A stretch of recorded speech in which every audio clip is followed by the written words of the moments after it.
Hiya. So today, instead of sleeping my day away, I decided to learn stuff. And I started off with anxious attachment style, which is what I have. And then that led me into dismissive avoidant, and then just avoidant in general.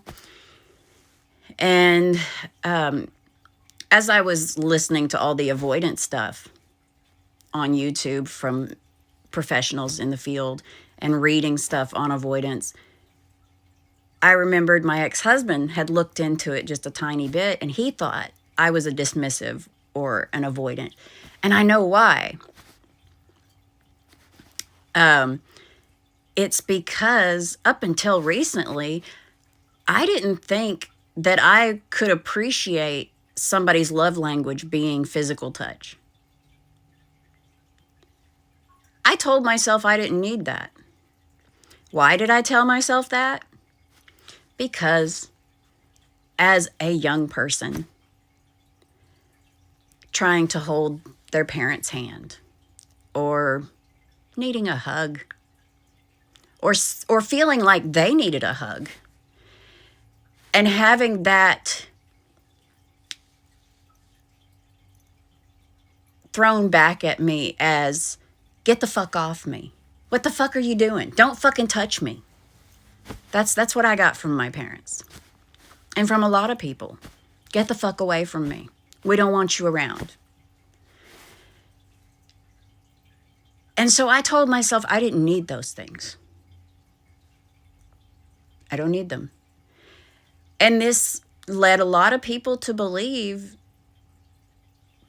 that I don't like to be touched. I'm particular about who can touch me. I will never push a child away. Never. If a child wants to come up and give me a hug, I'm hugging that child back. I don't care if I know him or not. Just like if a cat comes up to me, I'm going to pet it. It chose me. My children, I may not initiate the hug, but I will never say, no, I'm good. No, if they give me a hug, I actually want that. I do actually want that. And I learned this about myself on accident. I met somebody who I wish things would have worked out. But they were a lesson. They were part of the journey. And they were somebody who couldn't keep their hands off me.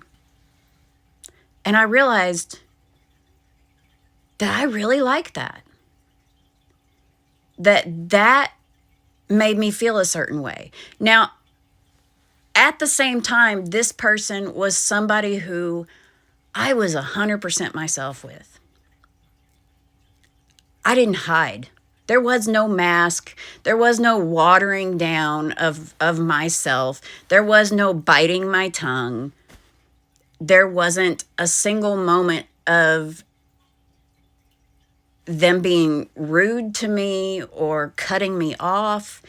And even when they would jump in, because we both have ADHD, when they would jump in and interrupt me, or I would interrupt them, there was no look that would cross their face or would cross my face. There was no, it was authentic. We laughed, we joked, we sung, we danced.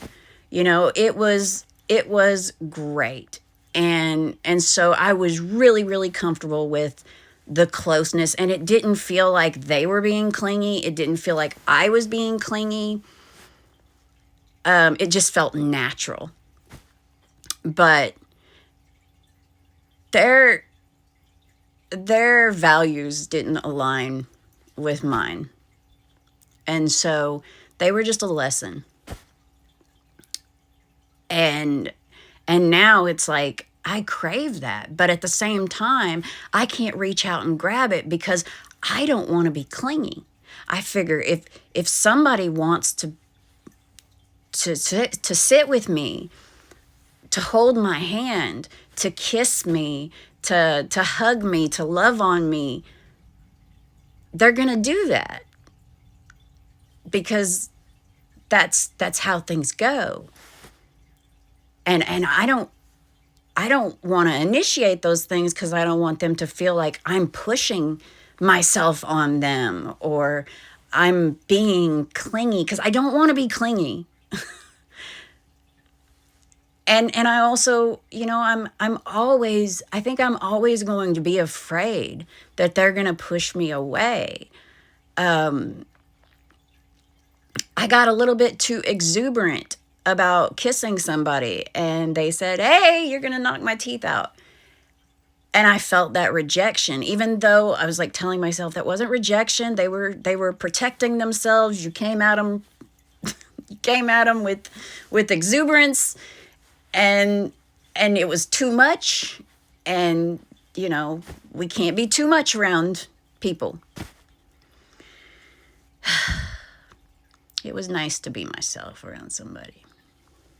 Anyway, not everybody's ready for that, okay? Some people, they are like that, and their vibe, their energy can match your energy. Some people, you got to build up to that, and I have to be respectful of that. That they may, I know that I'm too much or not enough for some people. And I might not be if I give them time to acclimate. But I realize like I really want that effort. And I can't ask for it because I feel like I'm asking for too much. Because I was programmed to feel like I was asking for too much. And just imagine, okay, I'm learning about dismissive avoidance and avoidance in general. And they're afraid to reach out because of rejection and vulnerability. So imagine how frustrating that is to somebody who wants those things and is afraid to reach out for them, afraid to ask for them because of their rejection, sensitive dysphoria. And they're possibly dealing with somebody who is an avoidant or a dismissive avoidant, or also afraid that they're going to come off as clingy.